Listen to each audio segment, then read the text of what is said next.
இல்லம்மா ஷூட்டிங்க்கு வந்துறேம்மா. 5:10க்கு போலான்னு இருக்கேன். ஏன் நல்லா தானே இருக்கு, 1000-500க்கே போலாமே. அது ஒரு விளம்பர படப்பிடிப்பு. அதில் பணிபுரியும் பெண் சக ஊழியர்களிடம் 5:10க்கு போகணும் என்றார். உடனே அந்த ஊழியர், ஏன் நீ நல்லா தானே இருக்கிற, 1000-500க்கு போகலாமே என்றார். இது நகைச்சுவையாம்.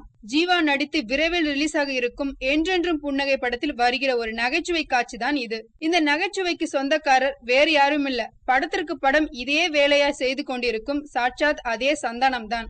இந்த காட்சியை என்றென்றும் புன்னகை ஆடியோ பங்கனில் போட்டு காண்பித்த போது ரசித்து பார்த்த ரசிகர்கள் லிஸ்டில் உலக நாயகன் கமல், டைரக்டர் பாலா உள்ளிட்ட பல பிரபலங்களும் இருந்தார்கள். மாத ரசிகள் த்ரிஷா, ஆண்ட்ரியா, ரம்யா ஆகியோர்கள் முன்னிலையில் மேலே சொல்ல அபாரமான காட்சி திரையிடப்பட்டது. அந்த காட்சி திரையிடப்பட்டு முடிந்ததும் நிகழ்ச்சியை தொகுத்து வழங்கியவர், இனிமே எந்த பொண்ணும் ஆபீஸ்ல 5:10க்கு போகணும்னு சொல்ல மாட்டார் என்று சொல்லி சிரிக்க, அவர் அருகில் நின்று கொண்டிருந்த தொகுப்பாளினி ரம்யாவும் அவரோடு சேர்ந்து சிரித்ததுதான் கால கொடுமை.